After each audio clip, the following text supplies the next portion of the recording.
24 января 2018 года. Среда. На часах 7:30 утра. В семье Елены и Владимира Зарковых из города Кинель Самарской области обычные утренние хлопоты. Елена собирается на работу в отделение банка, а по пути отвезти дочь Вику в школу и сына 4-летнего Диму к бабушке. Неусидчивые дети, как всегда, выбегают на улицу первыми и ждут маму у подъезда. Женщина выходит буквально через пару минут, но на улице только Вика, сына рядом нет. «Мама, Диму украли». Это все, что смогла сказать Елене напуганная девочка. Обычная семья из Самарской области столкнулась с киднеппингом. Термин из английского языка, но похищение детей ради выкупа постоянно происходит и в России. В любом здоровом обществе преступления против детей – это одни из самых страшных и порицаемых деяний. Наша страна тут не исключение. По закону это преступление обойдется киднепперу во много лет тюрьмы. И тем страннее, что в наши дни у тех, кто решил покуситься на здоровье, свободу и жизнь ребенка, появился шанс не отбывать заслуженное наказание. Недавно закон о возможности освобождения таких преступников приняли в Госдуме, а персонаж нашего сегодняшнего ролика вообще заслужил особую честь. Его помиловал своим указом Владимир Путин. О том, как так получилось, я скоро расскажу, но для начала давайте вернемся к событиям, которые развернулись в Кинеле в то январское утро.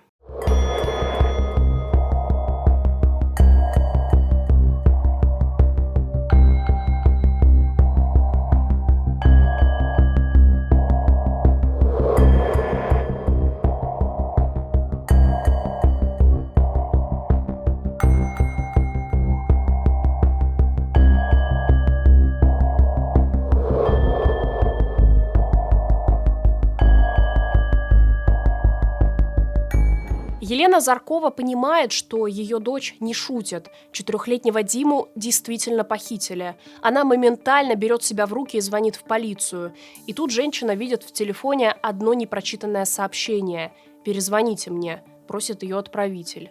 Елена набирает, и незнакомый мужчина сообщает ей, что Дима у него, и что если она хочет, чтобы мальчик остался в живых, то должна выполнять его требования. На том проводе оказался мужчина, который сказал, что Дима у нас, и что если вы будете выполнять все мои требования, то я тогда оставлю его в живых. Если нет, то мы его отвезем в лес. Я, говорю, не живодер, издеваться там не буду, просто отвезем в лес, и, соответственно, понимаете, на улице холодно, он там просто замерзнет.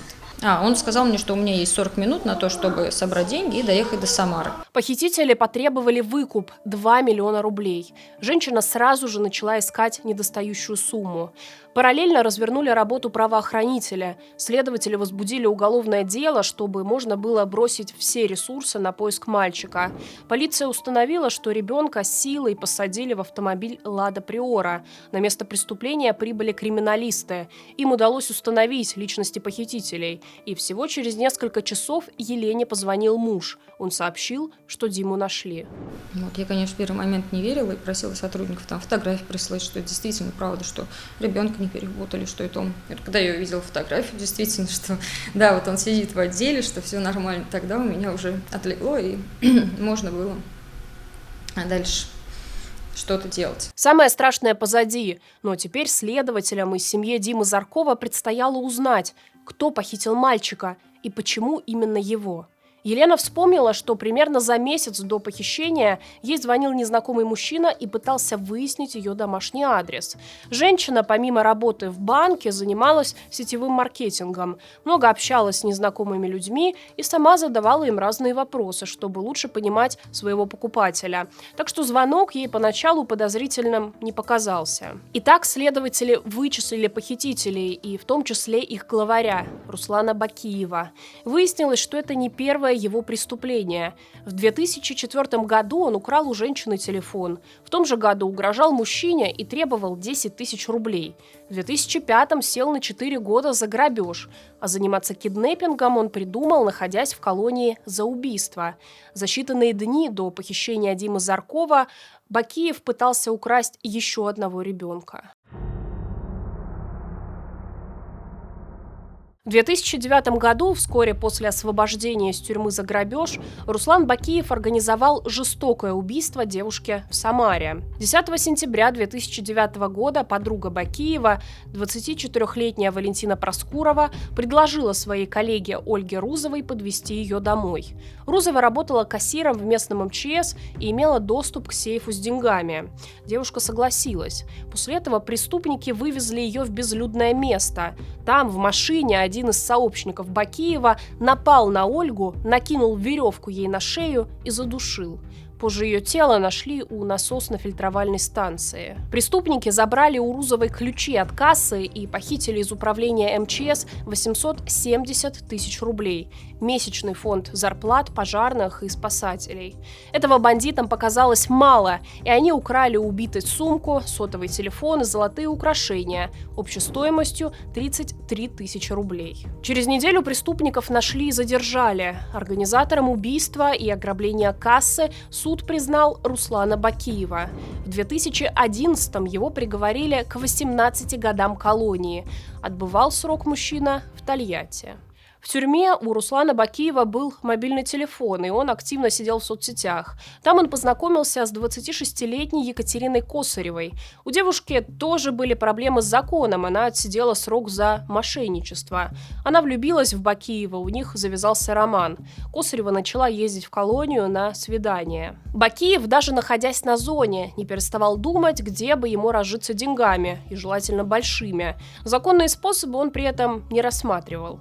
Позже СМИ дадут ему кличку «Паук». Бакиев получил ее за то, что как бы плел свои сети во всемирной паутине. В интернете у него было несколько страниц, все фейковые, например, от лица матери-одиночки. В этом образе он вступал в неофициальные группы сотрудников крупных компаний. Его излюбленным пабликом стал «Подслушано Сбербанк». Крайне подходящее место для киднепера. Общаются в группе не только о работе, но и о житейском. Руслан под видом мамочки знакомился с другими, задавал им вроде бы обычные вопросы. «А у вас сыночек? Сколько лет? Как зовут? В какой садик ходите? Нравится вам там?» В группе никто ничего не подозревал. Фейковую мамочку-одиночку без задней мысли добавляли в чаты. В декабре 2017 года Паук выбрал жертву. Малышу Тимуру на момент событий был всего годик и 7 месяцев. Он и его родители, Адиль и Екатерина, жили в Тольятти. Екатерина, так же как и Елена Заркова, работала руководителем офиса Сбербанка.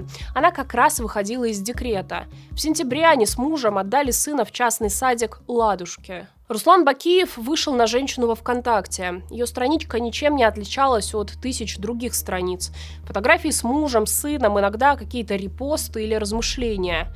На одном из фото Бакиев разглядел банк, место работы Екатерины, и решил, что у нее-то точно должны быть деньги. Злоумышленник решил действовать. Он понимал, что ему нужны сообщники, сам-то он в колонии.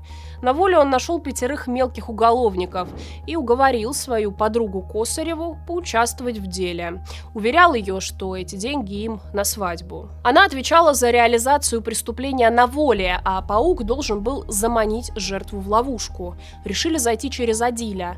Мужчина делал в Тольятти натяжные потолки. Руслан Бакиев позвонил ему из колонии и представился Ринатом. Сказал, что ему нужно сделать потолки в 2 квартирах. В ходе разговоров с клиентом Адиль замечал некоторые странности. Тот настойчиво пытался узнать, где он живет. А еще 3 раза договаривался встретиться, но каждый раз все срывалось. Еще бы, ведь его клиент находился на зоне.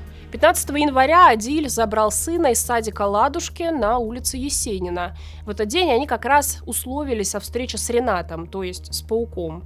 Адиль предупредил его, что быстро завезет ребенка к супруге на работу и сразу к нему.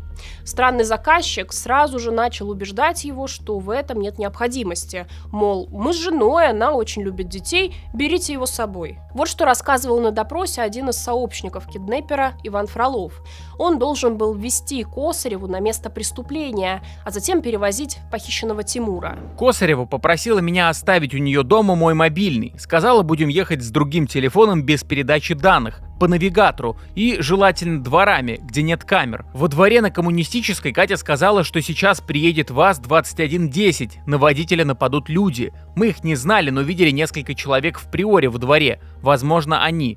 Косарева в это время заберет ребенка, за которого потом заплатит. Мужчина приехал один, планы поменялись. 15 января ничего не получилось, но преступники не думали сдаваться. Утром 19-го Косарева вызвала Фролова на машине, и они направились к детсаду «Ладушки». Тимур не попал в лапы киднеперов только благодаря бдительности воспитателей. Бакиев позвонил в садик, представился папой Тимура и предупредил, что сегодня ребенка заберет тетя. Якобы у них в семье горе, умер дедушка, и они с женой занимаются похоронами.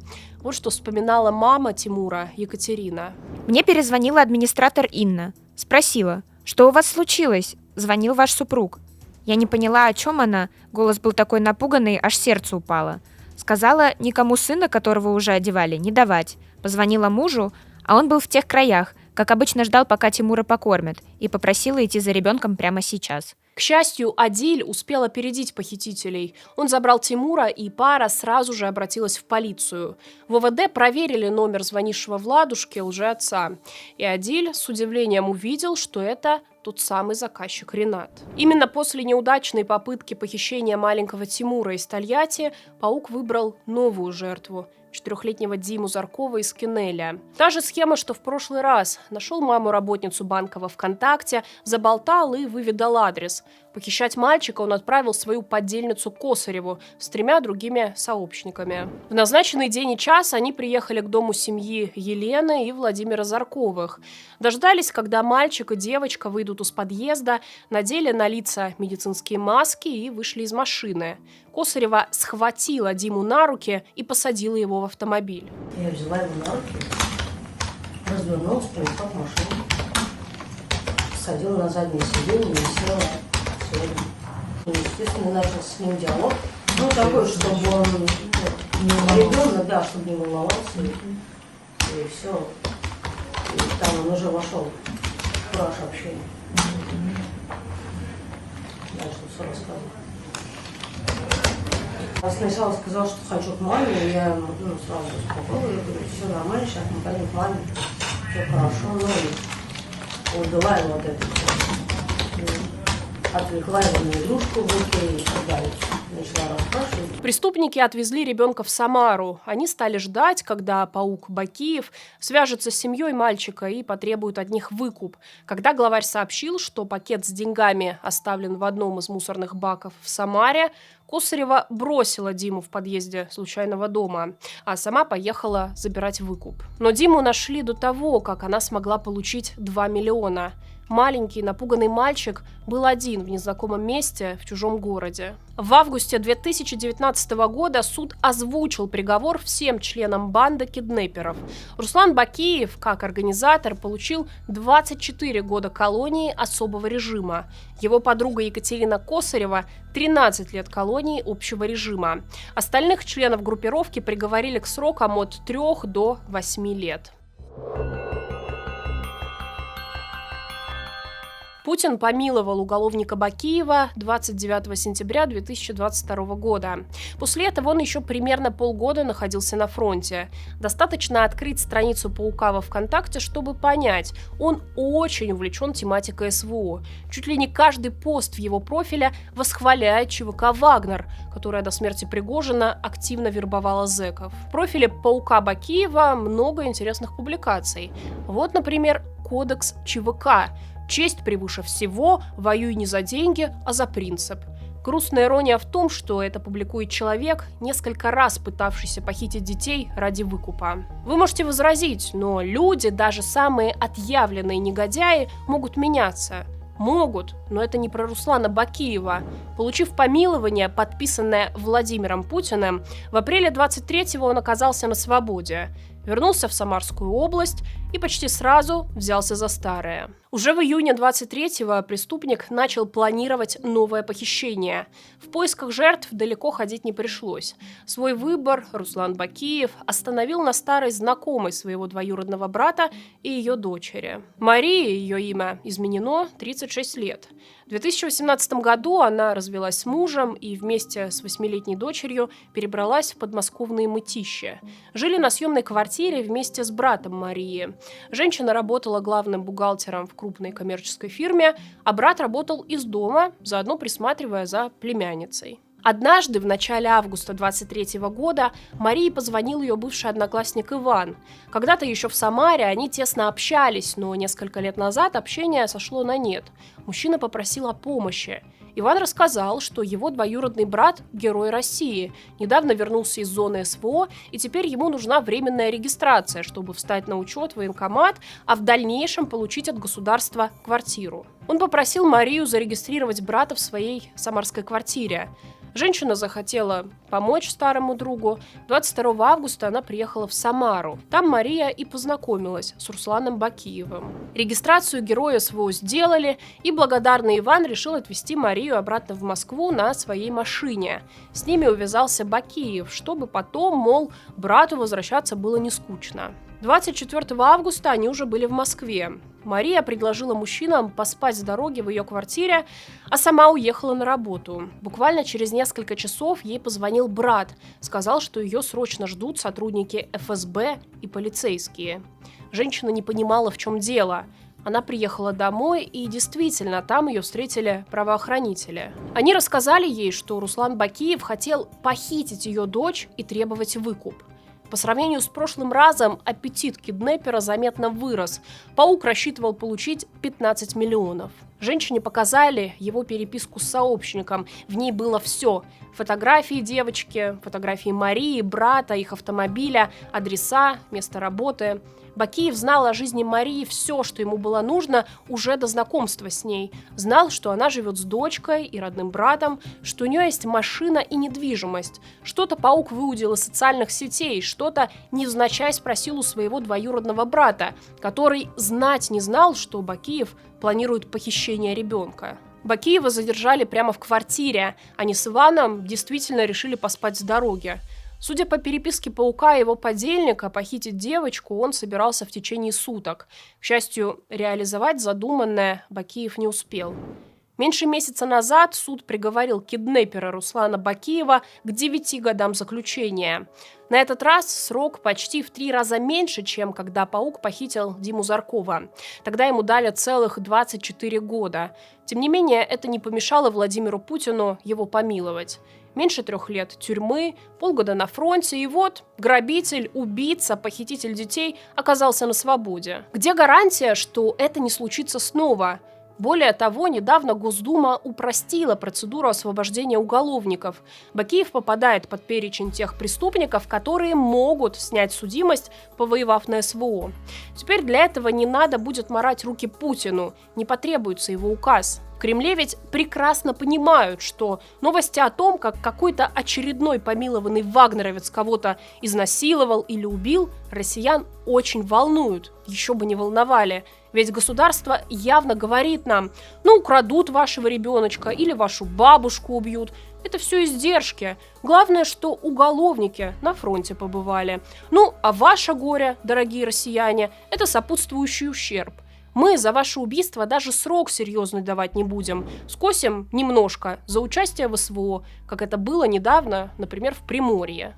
Но это же безумие. Ненормально, что не понесшие наказания преступники разгуливают на свободе, а власти молчат и перед жертвами тех, кого сами выпустили из тюрем, даже не извиняются. Я знаю, что если вы смотрите это видео, вас это тоже не устраивает. Пожалуйста, поделитесь ссылкой на этот ролик и подпишитесь на наш канал, чтобы не пропустить выход новых видео о таких преступлениях. До встречи!